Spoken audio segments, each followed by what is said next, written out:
और खाओ बहू रानी। दिव्या बहुत खाने वाली होती है। कभी दिव्या ऑर्डर पे से खाना मंगाती थी तो कभी घर पे खाना बनाकर खाती थी। दिव्या को कोई काम नहीं होता था, सिर्फ खाना ही खाना होता था। दिव्या की इस हरकत से दिव्या की सास बहुत परेशान थी। एक दिन दिव्या की सास ने किचन में गाजर का हलवा बनाया था।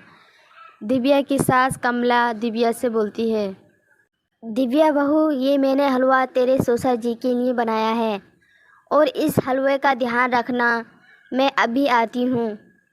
दिव्या की सास ये कहकर चली जाती है।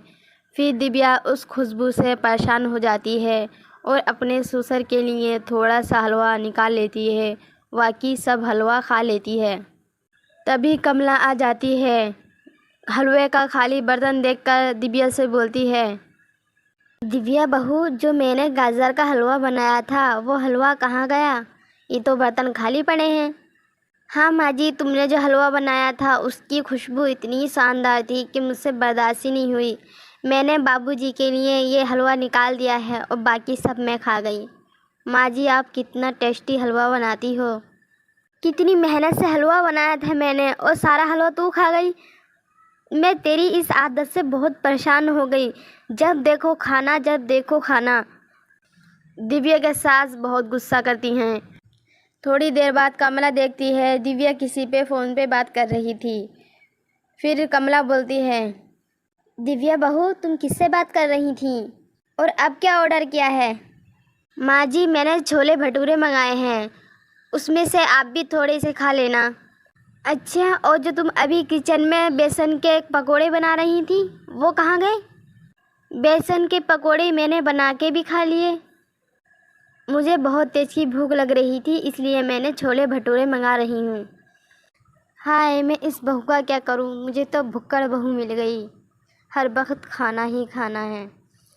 एक दिन कमला के पास की पड़ोसन आती हैं और कमला से बोलती हैं, कमला बहन, एक बात पूछनी थी हमें। तुम्हारे यहाँ पर कोई मेहमान आया है क्या, जो तुम्हारे यहाँ पे पार्सल आता ही रहता है? जब भी देखते हैं कोई ना कोई चीज़ मंगाती ही रहती हो तुम तो। क्यों, घर पे खाना नहीं बना रही क्या? पड़ोसन की ये बात सुनकर कमला उससे बोलती है, अरे नहीं नहीं, कोई मेहमान नहीं है। वो मेरी बहू है ना दिव्या, वही मंगाती रहती है। घर पे भी इतना खाना बनाती है तो खा लेती है और ऑर्डर पे ही मंगाती रहती है। मैं तो इस बहू से बहुत परेशान हो गई हूँ। अरे कमला बहन, तुम्हारी बहू तो पूरी भुक्कड़ी है। कमला की पड़ोसन दिव्या की मजाक बनाती हैं और हंसने लगती हैं। इतने में कमला का बेटा बिक्की आ जाता है। तभी कमला बोलती है, क्या हुआ बिक्की, तुम इतने परेशान क्यों लग रहे हो? क्या बात है, मुझे बताओ। हाँ माँ जी, चाचा और चाची है ना, वो बहुत परेशान हैं। उन्होंने सोनिया का जो रिश्ता कर दिया था वो लड़का चोर निकला। चाचा और चाची इस रिश्ते को छोड़ रहे हैं, पर लड़के का बाप नहीं मान रहा। उन्होंने एक शर्त रखी है। ठाकुर का बेटा है ना, वो कॉम्पिटिशन में बहुत जगह जीता है। एक मेरा बेटा हो जाएगा खाने के लिए, एक तुम अपनी तरफ से ले आओ। अगर तुम जीत गए तो मैं रिश्ता छोड़ दूंगा। अगर तुम हार गए तो सोनिया को हम ही लेके जाएंगे। माँ, अब क्या करें, अपने यहाँ पे तो कोई इतना खाता ही नहीं है। ज़्यादा से ज़्यादा खाएंगे तो 2 रोटी खाएंगे।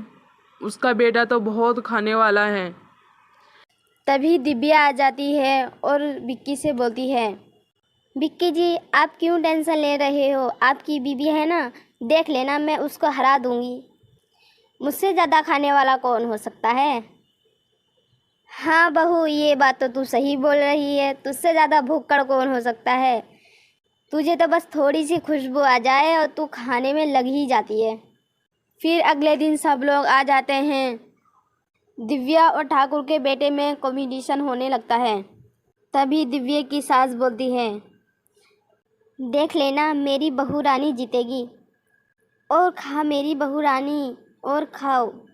ऐसे ही थोड़ी देर बाद ठाकुर के बेटे की सब्जी रोटी बच जाती है और दिव्या सारी प्लेट साफ कर देती है।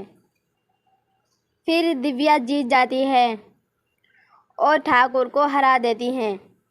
दिव्या की जीत की खुशी में सब मुबारकबाद देते हैं और दिव्या की सास बहुत खुश होती है और दिव्या से बोलती है, मुझे माफ़ कर देना दिव्या, मैंने तुम्हें बहुत भुक्कड़ सुक्कड़ बोला है।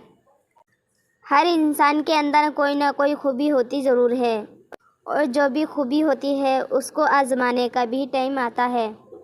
दिव्या बेटी, मुझे माफ़ कर देना, मैंने तुझे बहुत उल्टा सीधा बोला है।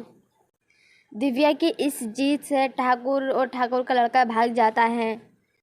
अब दिव्या की सास दिव्या को खाने से नहीं रोकती बल्कि उसका साथ देती हैं और सब खुशी खुशी रहने लगते हैं।